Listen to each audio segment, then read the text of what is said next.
Ko te reihi, waru te kaumā waru ngā wāhine, te kaumā iwa tau miraro iho te pake ke taki o no 205 te kaumita.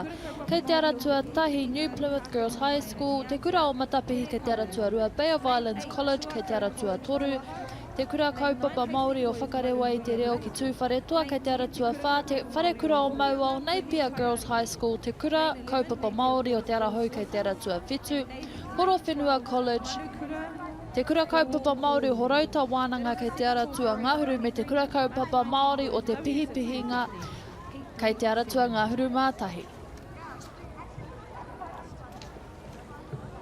This is the second call for race 94. Tuana ko te haki whiro i tēnei wā. Lane 1, Silver Stream, Mako. Lane 2, Shirley Boys High School, Manawarua. Lane 3, Napier Boys Bosses Dairy Special. Kua tū te haki kākāriki, tēnei te reihi waru te kaumā waru ngā wāhine, te kaumā iwa tau me raro iho te pakeke. Ko te whiringa whānui, tua rima tēnei. Lane 7, Rotorua Boys High School, Ruawahia. Lane 8, Northland College. Ara tua rima tērā e ki te ana i tēnei wā, te whare kura o Mauao. Te kura kaupapa Māori o Wairarapa. Lane 11, Waihi College. And lane number 12, Western Heights, Waiariki. Te kura o matapihi i te ara tua rua, engari arahi ana ko te ara tua tahi New Plymouth Girls High School. And coming into race number 87, under 19 girls, W6 250. Beautiful, ko tiroma.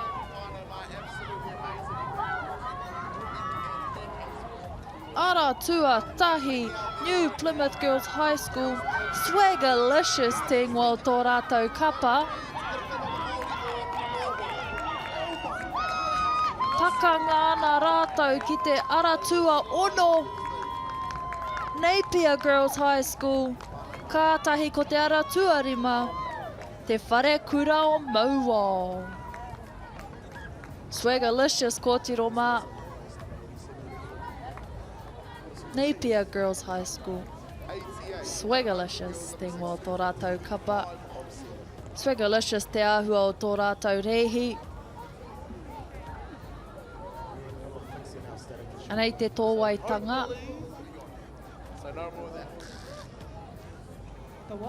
Aratua ono i puta tuatahi.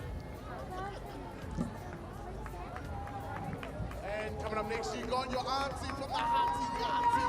Coming up on race. Just a quick time before we get into it. Just because of our sound issues, we want to make sure that it's really sorted out. So we're just going to take it today to try and make sure we have it the best we can. Ngari ka mau ko ngā whakaihuaka mo te whiringa whānui tuatahi nei New Plymouth Girls High School.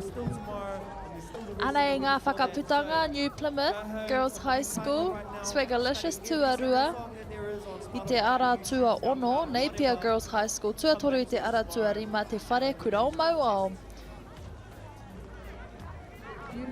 Stallions.